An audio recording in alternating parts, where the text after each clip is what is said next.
el término terrorismo se define como actos de violencia armada contra la integridad de las personas de un modo sistemático y planificado, creando diversas situaciones de miedo e inseguridad para alterar el orden y el equilibrio constitucional u organizacional de un sistema democrático. Esta, a su vez, se segmenta mediante la aparición de tres elementos indispensables. El elemento teleológico, en la que el Estado se busca subvertir al Estado y a su orden político. El elemento psicológico, en la cual se busca la aplicación del terror para alterar el equilibrio. El elemento objetivo, en la cual se dan actos y amenazas atentando hacia la vida y a la salud. Ante esta breve explicación, daremos entrada al surgimiento del conflicto armado interno durante la década de los 80, específicamente durante el periodo del gobierno del expresidente Alan García, desde 1985 a 1990, en la cual se vio reflejada una serie de acontecimientos que marcaron una vez más la historia de nuestro país. Sobre todo por el agravamiento de la sociedad debido a los ataques de Sendero Luminoso alrededor de todo el país y la aparición de la militarización del conflicto por las Fuerzas Armadas entre enero de 1983 a junio de 1886 aproximadamente. Sendero Luminoso fue un grupo revolucionario surgido en los años 60 bajo el liderazgo de Abimael Guzmán, de ideología marxista-leninista-maoísta. Este grupo buscaba transformar radicalmente la sociedad peruana a través de una guerra popular prolongada y la destrucción de todas las instituciones democráticas del país. Durante el gobierno de Alan García, su violencia se intensificó gracias a la crisis política y al debilitamiento del Estado, contribuyendo así al conflicto interno. Sus métodos incluían amenazas, asesinatos selectivos y terror infundido en todas las comunidades urbanas y rurales del país. A pesar de todos los intentos de Alan García de negociar y combatir a este grupo terrorista, la corrupción que este grupo manejaba era tal que ya había destituido completamente la imagen de autoridad en el gobierno, lo cual nos invita a reflexionar acerca del surgimiento de este grupo revolucionario y sus raíces. Una vez explicada la coyuntura social, abarcaremos los contextos económicos, políticos y sociales para conocer cómo influyeron en el agravamiento del conflicto armado interno. Iniciando en el ámbito económico, se dan acontecimientos que marcaron la historia de una manera significativa, recapitulando en el gobierno de Alan García y la hiperinflación. Una de las causas determinantes fue la falta de recursos y atención hacia zonas rurales, particularmente en regiones como Ayacucho, Huancavelica y Puno. En estas áreas, muchos sectores de la población, especialmente los jóvenes, buscaban mecanismos de cambios rápidos que mejoraran su situación y garantizaran un desarrollo y acceso a recursos básicos. Este contexto permitió a Sendero Luminoso obtener mayor apoyo de población campesina e indígena. Otra causa fue la decisión de Sendero Luminoso de iniciar una guerra popular contra el Estado, utilizando métodos de extrema violencia como herramienta para alcanzar sus objetivos. A esto se le suma la estrategia deficiente del gobierno para enfrentar el terrorismo, la cual optó en combatir la violencia con más violencia. Asimismo, la violencia estructural, el autoritarismo político y los desgarramientos étnicos y racismo como factores centrales. Este último se hizo evidente en eventos como la matanza de Uchucracay, marcando un momento en el que el racismo emergió con mayor fuerza como causa profunda del conflicto. Un punto clave fue la reapertura de la Universidad Nacional de San Cristóbal de Huamanga, en donde Abimael Guzmán era profesor de filosofía, y fue allí donde comenzó a difundir la ideología de su partido, sentando las bases para lo que posteriormente sería Sendero Luminoso.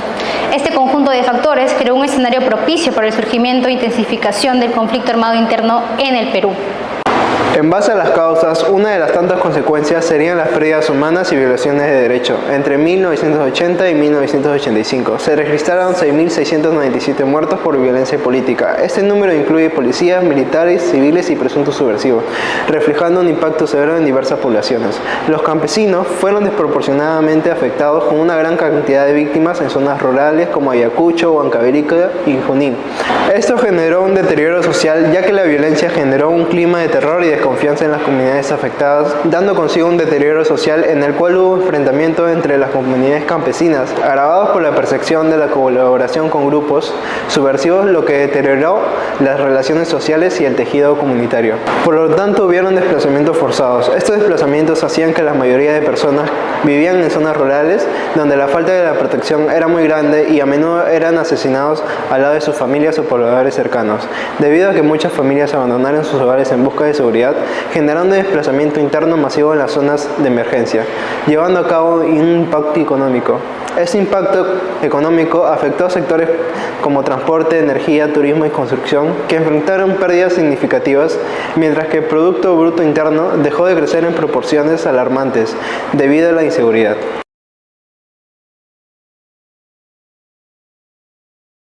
¿Llegó a presenciar hechos relacionados con el conflicto armado o conocer a alguien que fuera víctima directa?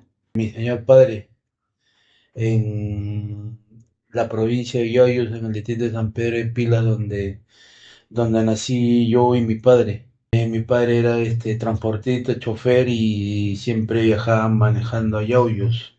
En una época que estaba descansando, esperando el día viernes para su regreso, llegó el grupo de terroristas al distrito de San Pedro de Pilas y se metieron casa por casa buscando a las autoridades, al alcalde, al gobernador, a toda la gente en la plaza, y de lo cual mi padre se escondió, no lo llegaron a ver porque sacaban a todos y reunieron en la plaza a toda la gente del pueblo, y delante de toda la gente lo mataron al gobernador y al alcalde.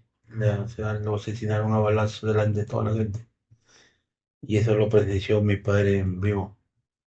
¿Y qué medidas de seguridad o precauciones tomaban las personas para protegerse en esa situación? Siempre pasaba los ataques a las comisarías o a las entidades bancarias a una institución del Estado. Entonces, mayormente era no salir, no estar en esos sitios mencionados.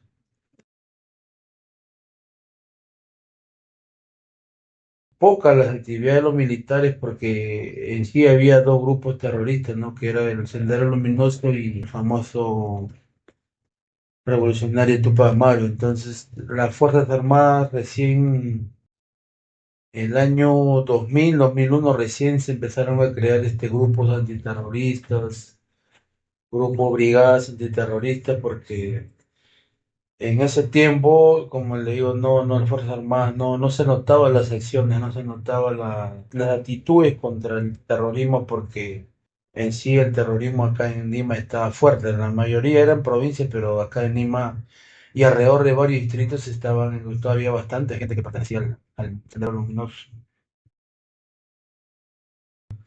Era fuerte porque todo era matanza y una emoción, al menos a todo lo de ese contemporáneo, dejó una impresión bien fuerte, porque no podías estar tranquilo porque en cualquier lado podía ocurrir un ataque, un coche bomba, donde sea.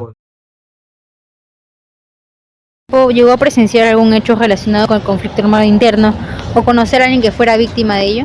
Bueno, cuando viví en Chorrillos, no solo por periódicos y televisión, pero cuando estuve en el centro de Lima, sí, ahí pude, ¿no? Estar más cerca, que ya sea cuando iba a la universidad, ya sea había manifestaciones, en la misma universidad había gente infiltrada, y también cuando he vivido en Lima, las protestas, coches bombas, los apagones, ¿no?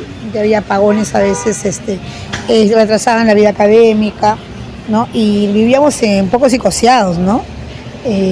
Con esta amenaza, tanto el terrorismo de Estado como el terrorismo de Sendero Luminoso, ¿no? También se fueron contra gente inocente. Por ejemplo, tuve el caso de mi vecina Rosa, que de pronto todos conocen, ¿no? La famosa atentado de Barros Altos, ¿no? En la avenida Girón Huanta, que estaba volteando mi casa. Yo vivía en Miroquesada. Y sí, la señora, una persona inocente, una señora comerciante que se dedicaba con su esposo a vender, lamentablemente alquiló pues para una pollada a los dirigentes del SUTEC, ¿no? De profesores, y ahí fueron y mataron a todos, casi todos los que estaban ahí, ¿no? En esa pollada. Y sí me quedé un poco horrorizada por la situación, y hasta el día de hoy, ¿no? Un mal recuerdo en ese entonces, ¿no? Lo que sucedió, que ya las investigaciones en el futuro, ¿no? Dieron a saber de quiénes habían sido los culpables de la muerte, donde murió el hijo de mi amiga, que tenía 10 años. En los años 80, Perú vivió uno de los periodos más oscuros de su historia, el terrorismo, liderado como grupos como Sendero Luminoso y el MRTA. Azotó al país, dejando muerte y destrucción. Durante el primer gobierno de Alan García, la respuesta del Estado y la sociedad fue adecuada. El gobierno intentó combinar operaciones militares con programas sociales, pero los resultados fueron desastrosos. Las fuerzas del orden cometieron graves violaciones de derechos humanos, detenciones arbitrarias, torturas y ejecuciones. Esto no solo debilitó la confianza en el Estado, sino que también alimentó el resentimiento en las comunidades más afectadas. Mientras tanto, la sociedad civil intentó resistir. Las rondas campesinas se levantaron para proteger sus comunidades, pero eso también generó divisiones internas y conflictos. El problema de fondo seguía intacto: pobreza, exclusión y desigualdad, especialmente en las zonas rurales. La estrategia fue reactiva y limitada, y para 1990 el país enfrentaba una crisis más profunda. ¿Qué podría haber hecho el Estado de manera más diferente?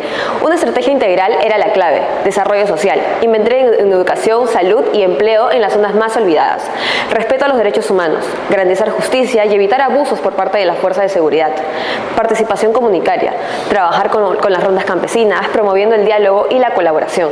Con inteligencia estratégica y reformas institucionales, el Perú podría haber enfrentado el terrorismo desde su raíz, promoviendo la paz y la justicia.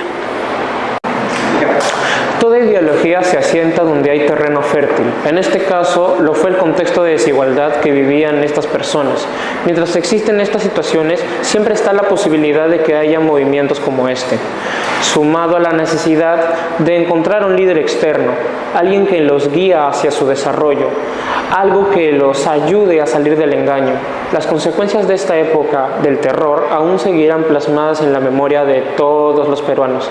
Y aunque los movimientos como Sendero Luminoso surgen de contextos de exclusión y desigualdad, el uso de la violencia como herramienta de cambio solo empeora las tensiones sociales. El dogma inflexible del Sendero, que no permitirá el diálogo ni la pluralidad, no solo profundizó en las divisiones, sino que hizo aún más difícil el desarrollo de una sociedad ya fracturada. El pasado nos enseña que la violencia no se vence con más violencia, sino con justicia, igualdad y oportunidades para todos.